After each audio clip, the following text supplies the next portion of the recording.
Estás escuchando un nuevo capítulo de Inversionista Millennial, el show dedicado a discutir preguntas y problemáticas que afectan tus inversiones. Este es tu espacio para poder aprender sobre los mercados financieros y comenzar a invertir en tu futuro.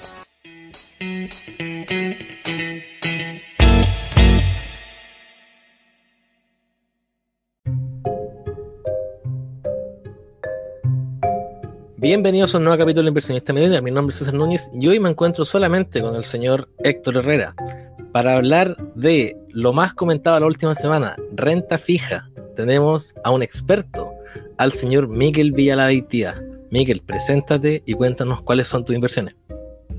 Bueno, yo soy operador de la mesa de renta fija internacional de Tanner Servicios Financieros. Trabajo en la filial Tanner Corredores de Bolsa. Invierto en este momento personalmente en criptomonedas, en acciones IPSA y en acciones de la bolsa de Estados Unidos. Llevo más o menos 2 años trabajando en la industria. Comencé en un cargo de finanzas corporativas y de ese cargo pasé a la mesa de la corredora. Actualmente me dedico a hacer trading de instrumentos de renta fija con una cartera propia y atendiendo a clientes institucionales y de banca privada para la corredora de bolsa. Perfecto. Oye, si nos pudieses contar quizá un poquito más de detalle alguna plataforma que te guste usar, algún ETF o alguna criptomoneda que quizás sea la que como que uno le pone más ojito. Personalmente tengo mi cuenta a través de Tanner Corredores de Bolsa. Opero como operador de la mesa únicamente con la corredora que me tiene contratado.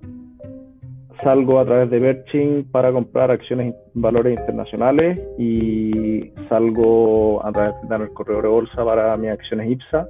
La única plataforma que ocupo fuera de es Binance para mis criptomonedas y tengo únicamente Bitcoin y Ethereum. Perfecto.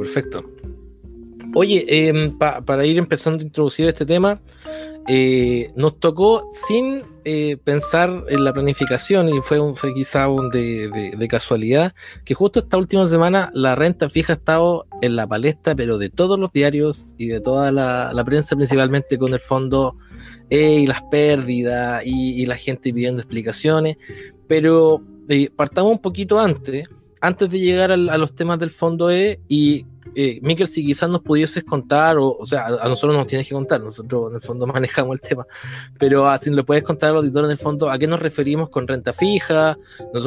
Yo tengo entendido que existen tipos de renta fija, por ejemplo, no es lo mismo invertir en una empresa más grande que en una empresa más chica, hay distintas clasificaciones de riesgo. Si nos pudiese introducir, especialmente para el auditor, a qué nos referimos con renta fija. Hablemos de renta fija. Los instrumentos de renta fija son instrumentos de deuda que pagan una tasa de interés por un periodo de tiempo que está determinado y es conocido al inversionista. Son títulos que uno adquiere sea una corporación, un gobierno, la tesorería de un gobierno, y te pagan un flujo de efectivo que es constante según lo que el instrumento compromete al emisor a pagar. Perfecto. Oye, y Miquel, cuéntanos un poco para que los auditores entiendan los principales factores que mueven la renta fija, ya sean económicos, políticos. Si nos puedes contar un poco de eso y si eso influye también en tu trabajo día a día. Hay muchos factores que influyen en las inversiones de renta fija.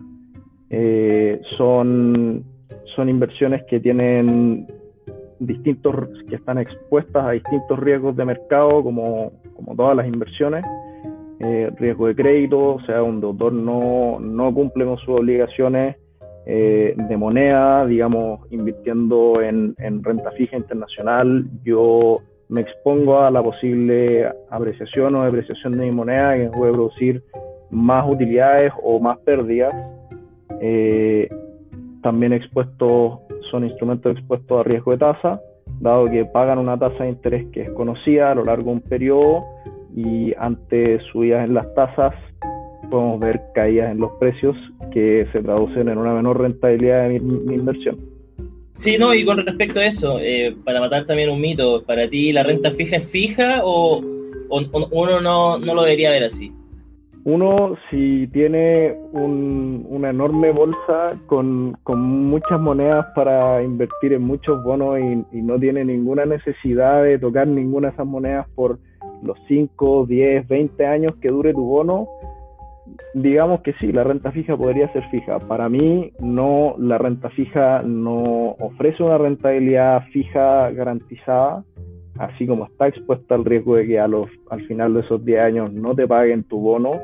La renta fija, como dijimos, está también expuesta a riesgo de tasa, que significa, si yo estoy invertido no necesariamente en un papel, sino en un fondo de deuda que invierte en renta fija, las acciones que yo tengo de ese fondo van a caer en la medida que ese fondo esté invertido en instrumentos, digamos, emitidos el año pasado, en contexto pandemia, contexto en el cual las tasas eran súper bajas y había mucha plata que se estaba colocando, mucha deuda que estaba saliendo a mercado, significando que hay mucha más oferta de bonos, por lo que los precios de los bonos caen. Perfecto. Oye, Miguel, antes de que pasemos quizá a otro tema, más que nada comparando quizá la renta fija con la renta variable, que son un poco más conocidas, si nos podéis hablar un poquito de las nociones de riesgo que hay. Nosotros, o sea, yo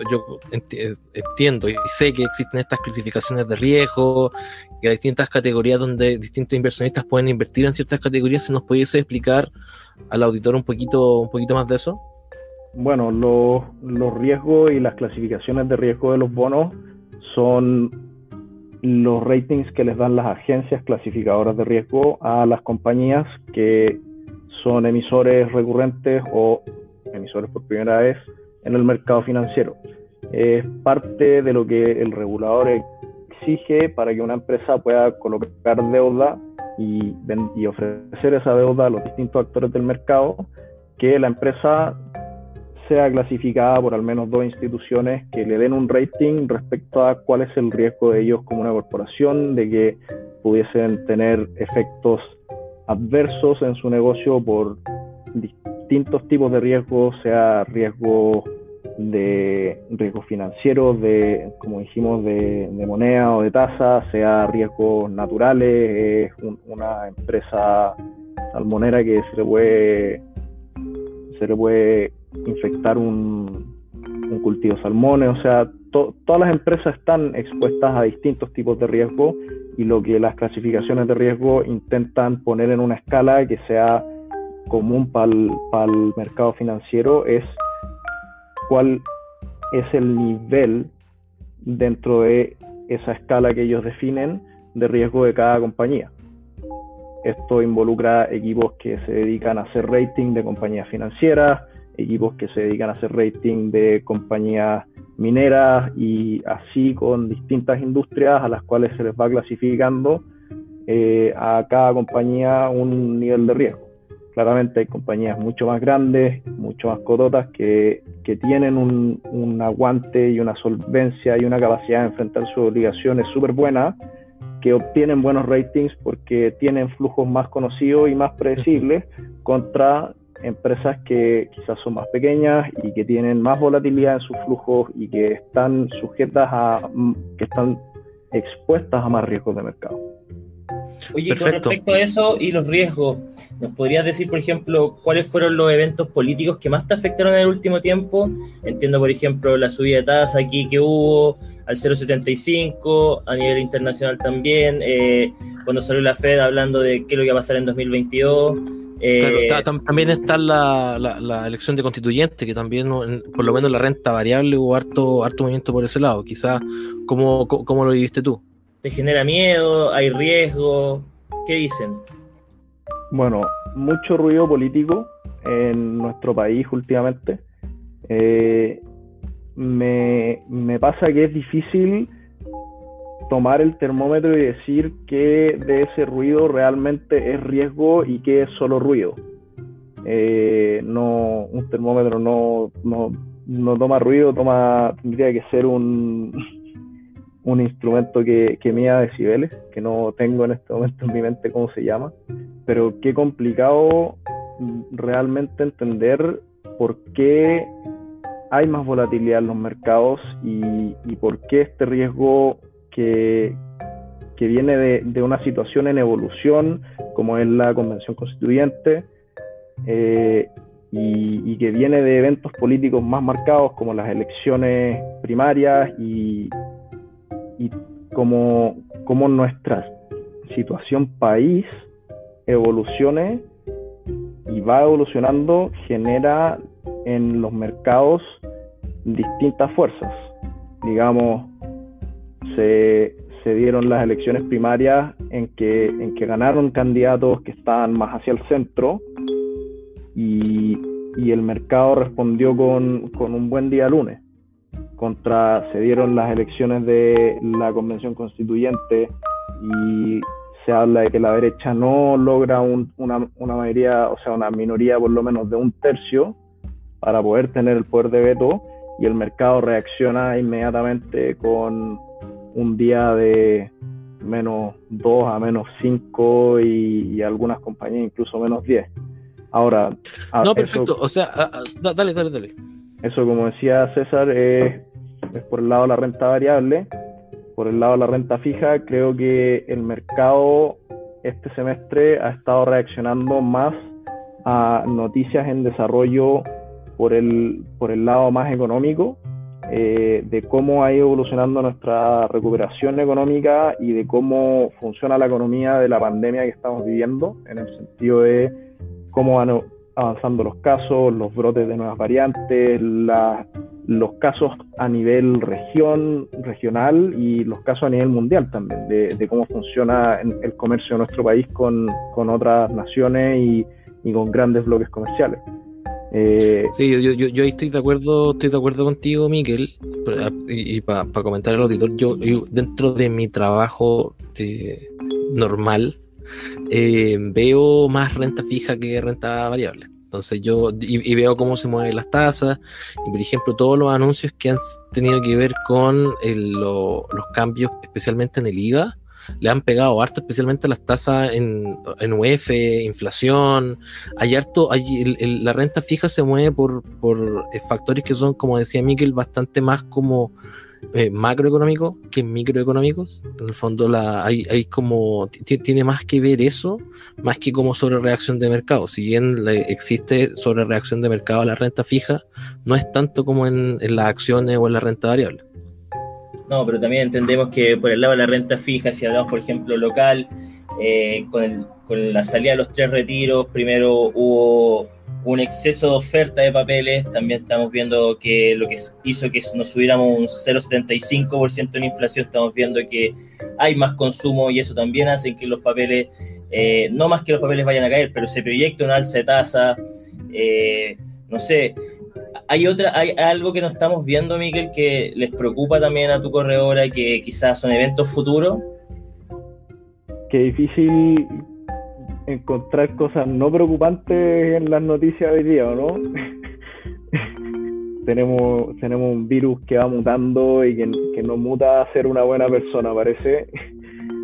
Inevitablemente los retiros que han habido aumentan el consumo y aumentan el crecimiento, obviamente, después de un gran golpe que recibimos. Entonces hay una mayor velocidad en las transacciones, hay muchas más transacciones ocurriendo y sale el central obviamente a subir las tasas para controlar la inflación.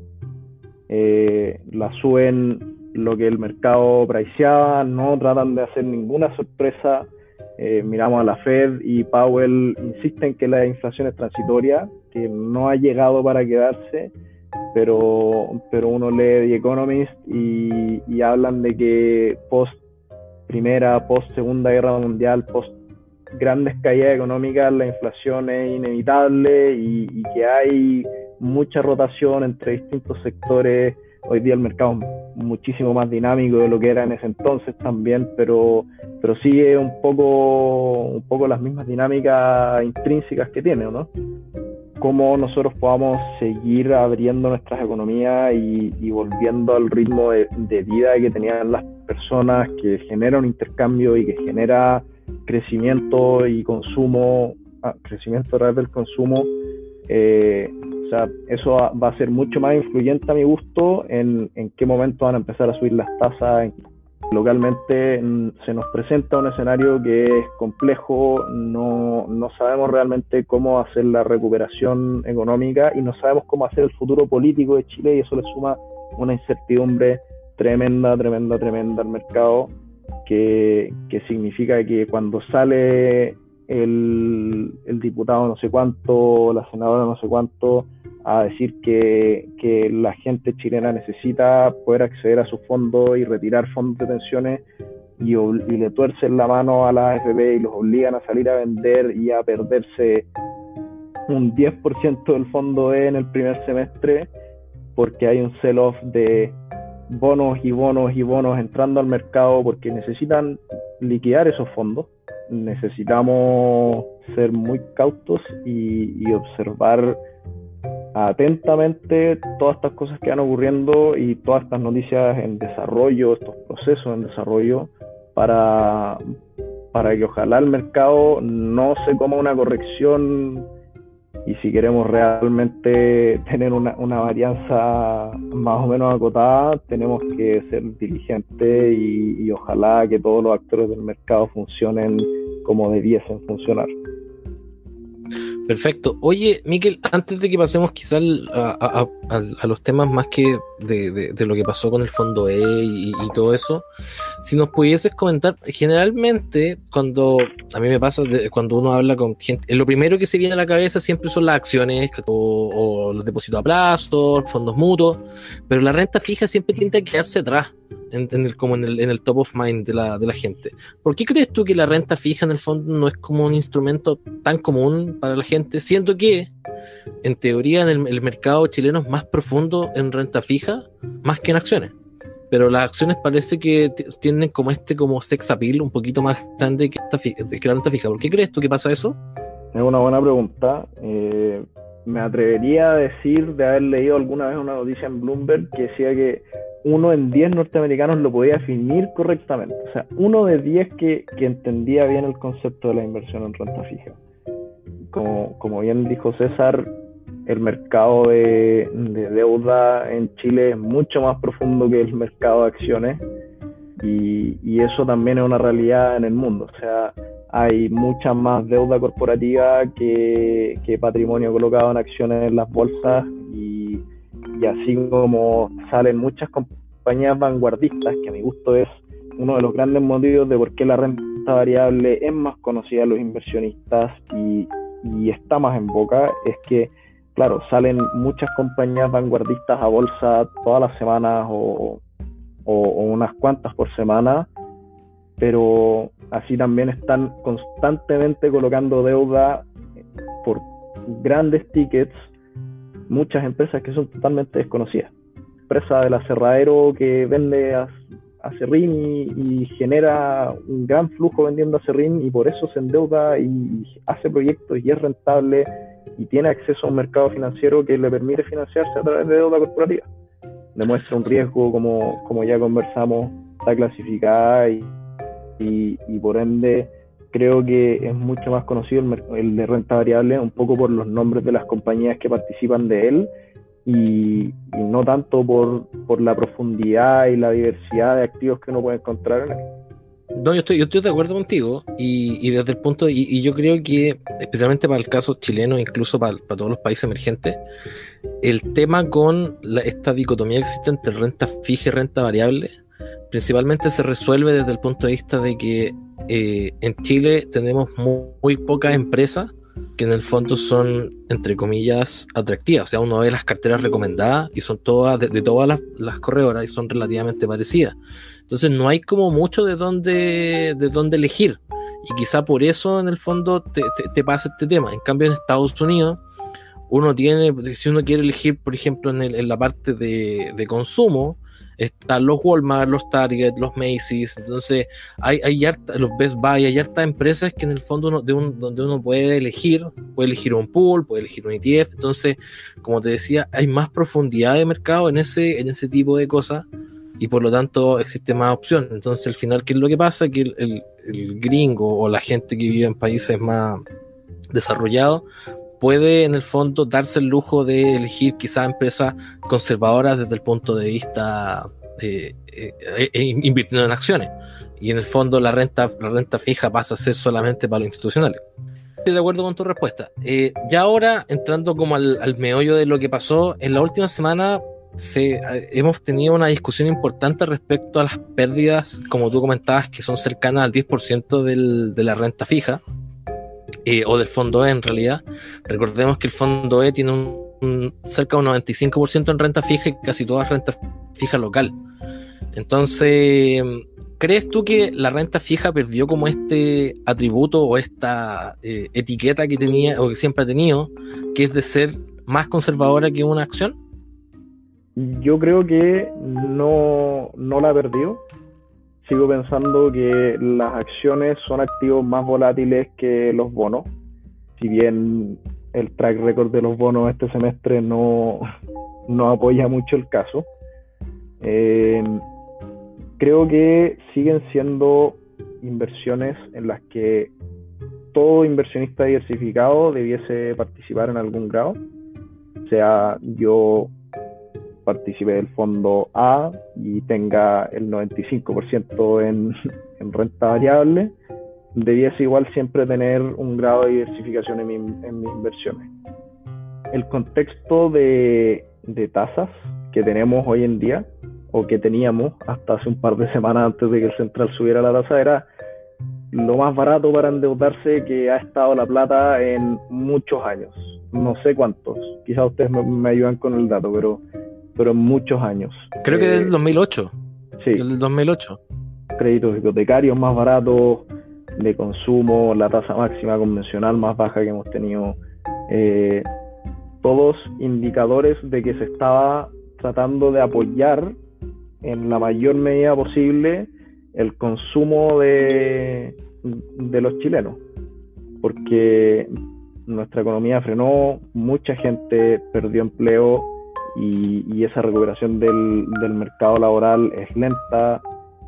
Los distintos efectos de esto que acaba de pasar nuestra economía, como proceso, pandemia, adaptación a una nueva normalidad.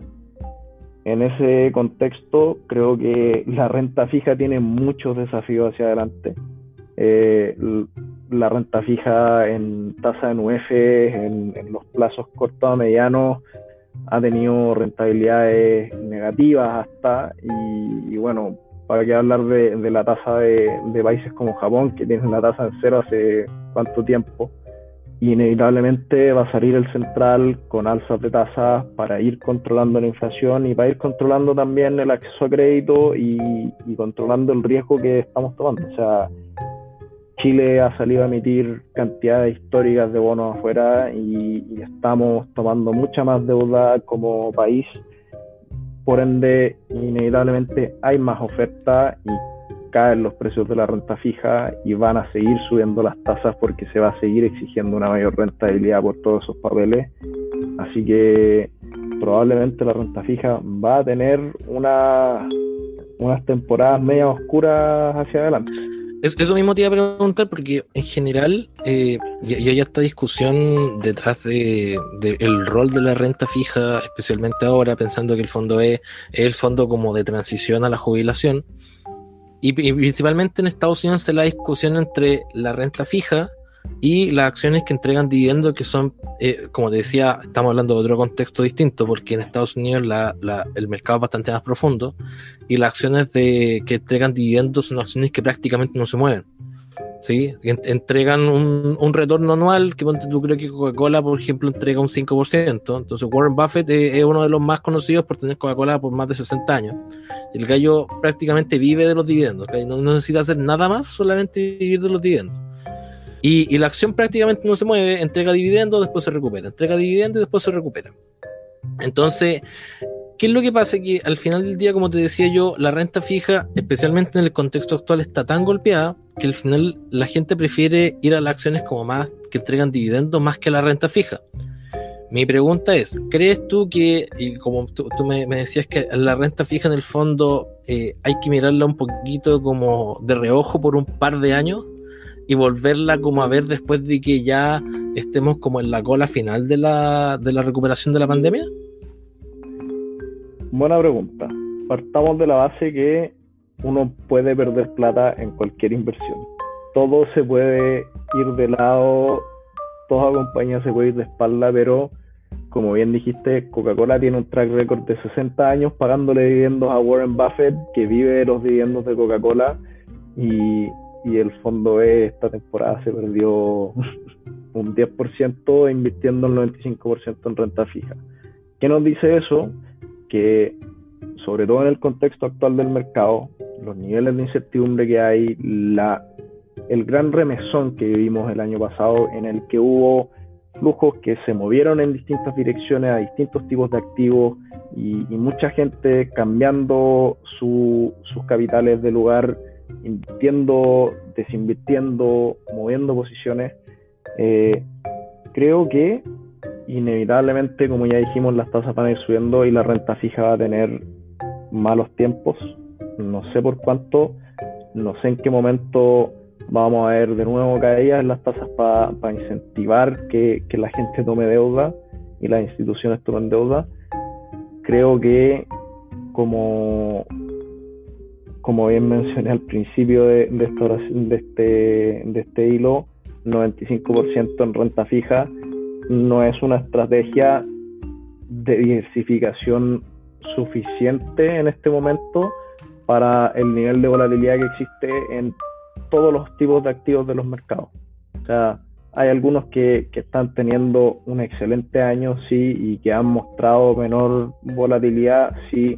Los commodities quizás vienen en un ciclo de producción muy potente, el cobre va al alza, pero todos van para arriba y para abajo, todos tienen volatilidad, todos ganan y pierden, y en ese sentido creo que un portafolio de mucha renta fija no sería mi recomendación para nadie en este momento, mucho menos para un jubilado tener el 95% en renta fija, y quizás para un jubilado incluso algún instrumento que sí ofrezca rentabilidades garantizadas, en el sentido de no un instrumento de renta fija, pero rentabilidades garantizadas, así como los depósitos que son asegurados.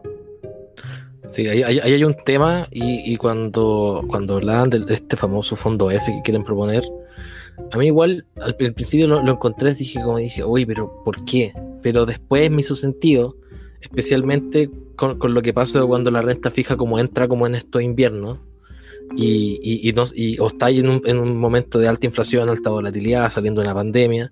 Es difícil saber dónde meter la plata, especialmente para alguien que es ultra conservador. Entonces, o sea, si a mí me hubiesen preguntado, yo hubiese metido todo en UF y listo, cerramos y tu plata está ahí y la dejamos ahí por un par de años. Pero en el fondo el mundo ideal no existe. Se debería compensar esto, porque igual el gobierno y todos nos dicen, mira, el fondo es siempre el que menos riesgo va a tener, entonces tú siempre en tiempos negativos te va a ir bien. Y hoy día, con toda esa información que nos entregan, nos estamos dando cuenta que el fondo A quizás es lo mejor. Entonces, ¿será que el gobierno nos tenga que subvencionar? ¿Qué va a pasar? Porque al final hoy día también tenemos jubilados que están a punto de salir, tienen todos sus fondos NLE y están perdiendo un 10%. Entonces, ese tipo de discusión yo creo que igual hay que tenerla. ¿Qué te tinca a ti también, Miquel? ¿Cómo podríamos ver este tema?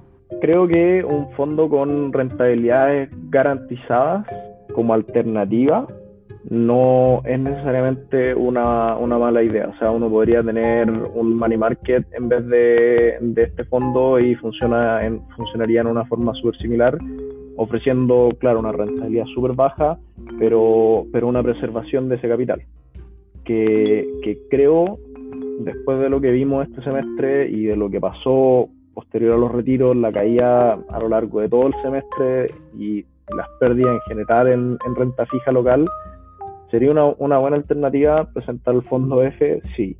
Por el otro lado están los pensionados próximos a jubilar que están ahí viendo el costo, si el Estado debiese o no hacerse cargo.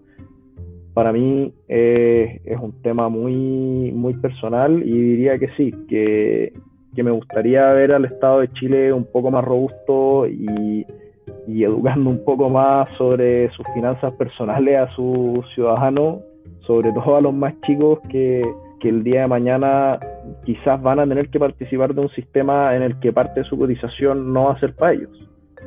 Creo que es algo que se habla mucho en la política actualmente. Las pensiones son un tema muy, muy en boga, muy en la palestra, como decía César.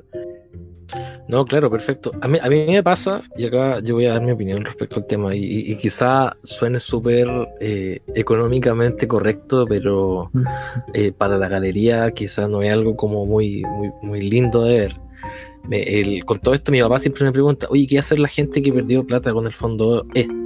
Y yo le digo, ¿quieres que te dé mi opinión así como de verdad? Y me dice, sí, dame tu opinión. Tienen que esperar por lo menos 2 años a jubilarse. 2 años más. Y me dice, ¿por qué? Porque tienen que esperar a que las tasas suban y que después empiecen a volver a bajar. Y ahí recién van a empezar a recuperar la plata del fondo E.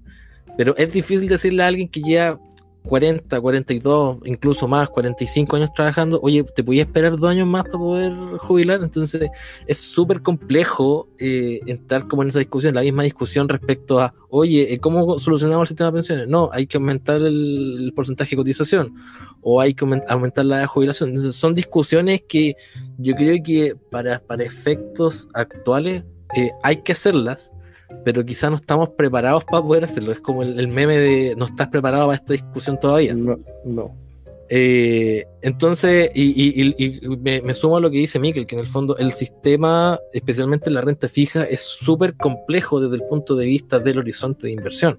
O sea, por ejemplo, las compañías de seguro tienen deuda a 30 años. Entonces, cuando las tasas se mueven, piensen que cuando las tasas se mueven, es como por ejemplo cuando uno va en un auto muy rápido y trata de doblar, y si dobla muy fuerte termina chocando. En cambio, si uno va más despacio y dobla, en el fondo es más fácil darse las vueltas. Pasa exactamente lo mismo. A más largo plazo uno va más rápido. Entonces, cuando las tasas se mueven, tienden a haber más movimiento también en los precios. Volviendo al tema quizá de lo que estaba hablando respecto a la renta fija, hay un tema que es súper común y se repite, que es el tema del riesgo país. Que lo habló en algún momento, se ha hablado también durante los últimos años, y hay mucha gente que está pensando que, por ejemplo, y como decía Héctor, el fondo A es el más seguro porque es el que está más expuesto afuera, está más expuesto como a renta variable internacional, y la renta fija también, y al dólar también. Entonces, ¿crees tú que en el fondo, cómo ves tú el futuro de la renta fija, especialmente acá en Chile? Tú me dices que hay hartos desafíos, si nos pudieses comentar un poquito más de eso. Las variables que mueven la renta fija local, ya sabemos que la tasa del central pega y el mercado va priceando cuando espera que el central suba la tasa, va a subir la tasa. Y aún así vemos que sigue subiendo el IPC, que de repente da una sorpresa para abajo y después 2 sorpresas para arriba, que depende un poco de cómo evolucione la vacunación en Chile, de cómo evolucione la vacunación en nuestra región. Hay compañías chilenas que participan de la región y hay compañías chilenas que no. Una mezcla muy grande de factores que van a pegar en cómo va a subir la inflación estos próximos años en Chile, de cómo se van a mover los precios y de qué es lo que va a hacer el Banco Central al respecto para un poco controlar la inflación que yo creo que viene, porque todavía no creo que nuestro mercado laboral se haya repuesto del remesón del año pasado, y creo también que nuestro mercado laboral está cambiando, tanto por cómo va desarrollándose distintos tipos de industrias, cómo van desapareciendo algunas industrias y apareciendo otras. hay hartos desafíos. Creo que localmente todavía no tenemos tantos bonos verdes, no hay tanta conciencia sobre el movimiento ESG, que afuera sí está tomando mucho más vuelo, mucho más rápidamente. El cambio climático es un factor de riesgo que ya no se puede obviar. O sea, es cosa de ver cómo ha ido avanzando el desierto chileno hacia el sur, de ver cómo ha ido cambiando la lluvia que recibe Santiago cada año, y los distintos fenómenos climáticos que vemos que generan riesgo en distintas industrias, así como la industria salmonera, así como la minería, en lluvias en el norte nunca antes vistas. O sea, los riesgos existen, y creo que un poco para que localmente y globalmente empecemos a apreciar bien a las compañías y realmente a mitigar los riesgos de que la gente se invierta en instrumentos que pueden irse de espalda y ser potencialmente un fiasco.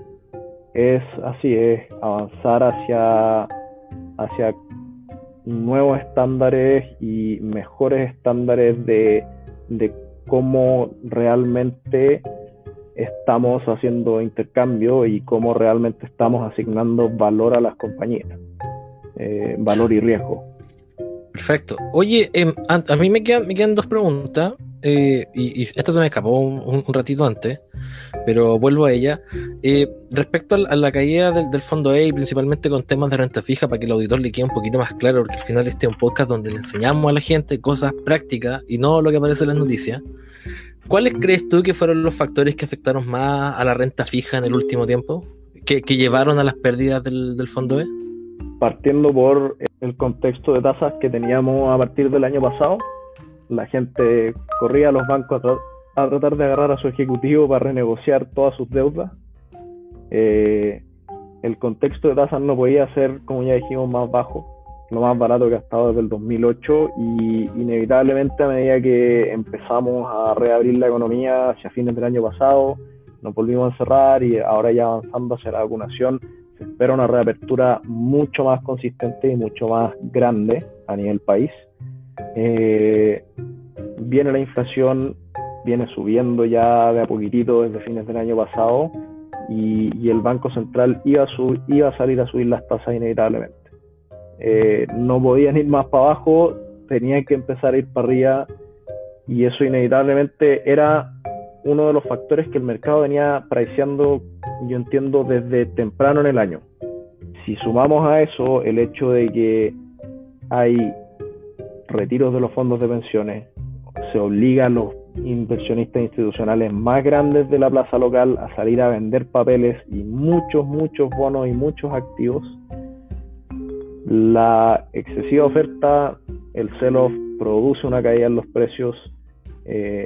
La gente que necesita salir de esas posiciones tiene que salir a venderlas al precio que se las vayan a comprar, y eso genera una volatilidad en las tasas de esos bonos mucho mayor, y algunos bonos que transan con las puntas muy abiertas, que hay alguien pagando 85 y alguien ofreciendo a 90% del precio del papel, y todo eso da para un contexto en el que gente que está invertida en fondos, las AFPs que tienen un sistema por cuotas en el que tú estás invertido en cuotas del fondo E, inevitablemente el valor de la cuota va a caer, porque el valor de tu cartera se va a ver dañado a medida que quizás tenía 10 de un bono y tuve que salir a vender 5, pero los 5 que me quedan ahora valen menos también, porque los salí a vender y sé que valen menos.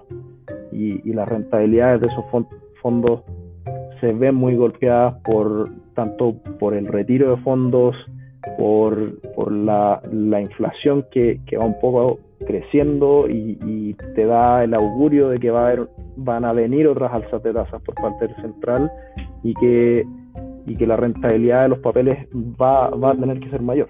En el sentido, los que ya venían invertidos se encuentran con un resultado de -10 al final del semestre, y es lamentable, porque si bien se aconseja, como decía, como el fondo más seguro, claro, quizás hubiesen estado mejor expuestos al dólar y a las acciones americanas, claro, en el fondo A. Fue la tormenta perfecta. Sí. Oye, me comentaste, y acá para ir ya cerrando, me comentaste que tenías en tu portafolio criptomonedas. ¿Cuál es como tu razón? ¿Lo hiciste para subirte al carro de la historia o de los perdedores? Porque estaban todos subiéndose como cobertura contra la inflación. ¿Cuál fue tu razón? Bueno, yo tenía amigos que invertían en criptomonedas hace mucho tiempo y debía haber sido yo era uno de ellos. Soy de los que spamean en Instagram. Me pueden seguir en @CesarNunesC. Yo spameo toda la semana y subo muchas cosas nerd a mi plataforma. Y claramente yo me subí al carro de los perdedores porque me subí al carro el día exacto que Elon Musk tuiteó que iba a dejar de aceptar Bitcoin como medio de pago. Así que no fue mi mejor semana en términos de decisiones de cómo ingresar a un mercado. Pero afortunadamente no ingresé de golpe. Aprendí de mi jefe en Tanner que es bueno ingresar gradualmente a las posiciones. Así que una vez que Elon hizo su anuncio, salí a comprar el dip y compré un poquito más para promediar un mejor precio. Así que yo me uní un poco porque sentí que me había perdido el hype de todo el rally que hubo todo el principio de año por estos activos. También ahora leo mucho más y me he educado mucho más sobre las criptomonedas, dado que tengo en mi portafolio, y me he dado cuenta que si bien es un activo muy volátil, que todavía potencialmente va a perder más valor del que ha ganado hasta ahora en el año por los próximos meses, que está ahí en la pelea por mantenerse en el positivo year to date. Creo personalmente, y esto ya es una opinión, que el mundo va muy encaminado a ser cada vez más digital y los activos digitales inevitablemente van a ir ganando valor. Creo que los tokens y la tecnología de blockchain en específico van a formar una parte importante de nuestro ecosistema de pagos a futuro. Ojalá no en un futuro muy lejano para que esas inversiones les vaya muy bien, pero sí, yo creo que esa tecnología en la que estoy poniendo una ficha va a ser una parte importante de nuestro sistema y nuestro ecosistema económico a futuro. El mundo va hacia lo digital y así como hace 20 años la gente te diría invierte en petróleo, y hoy día yo te diría invierte en energías renovables porque el mundo va hacia allá. Yo creo que el mundo inevitablemente va hacia el uso de las criptomonedas como un efectivo más aceptado. Es una cosa de tiempo. Perfecto. Bueno, con esto ya estamos terminando el capítulo esta semana, Inversionista Millennial. Mikel, ¿algún mensaje que le quieras dejar al auditor? Creo que me enfoqué mucho durante el podcast en el énfasis de los 95%. Ningún portafolio suyo, por favor, jamás lo tengan alocado un 95% a un activo y un 5% a otro. El mercado tiene mucha incertidumbre, hay ruido político en Chile y las inversiones locales pueden ir en cualquier dirección, las inversiones en cualquier parte del mundo pueden ir en cualquier dirección, pero en este contexto de volatilidad diría inviertan en muchas cosas, tengan unas finanzas personales ordenadas, el ahorro sistemático y constante es la forma. No todos pueden ser Warren Buffett y no todos pueden ser Michael Burry y de darle el palo al gato. Es una maratón más que 100 metros planos, así que ahorren, inviertan en muchos canastos.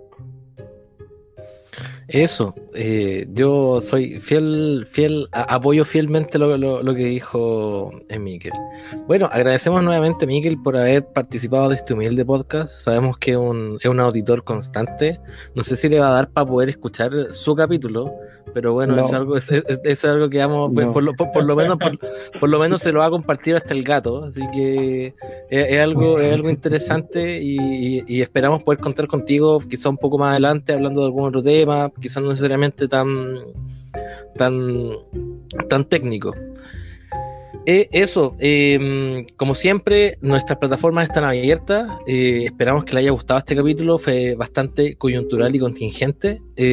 Como siempre, si tienen cualquier duda, nos pueden mandar un mail a inversionistamillennial@gmail.com.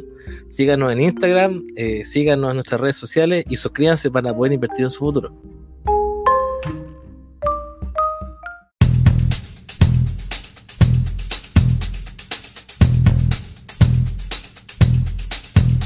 Las opiniones realizadas en este programa no deben ser interpretadas como recomendaciones o asesorías financieras. Estas solamente tienen propósitos educativos. Si quieres estar al tanto de nuevos capítulos, síguenos en Instagram como @inversionistamillennial. ¿Quieres enviarnos alguna consulta? ¿Te gustaría estar invitado a algún capítulo y hablar respecto a ciertos temas? Escríbenos al mail inversionistamillennial@gmail.com y búscanos como Inversionista Millennial en tu plataforma de podcast favorita y suscríbete para más contenido asociado al mercado e inversiones.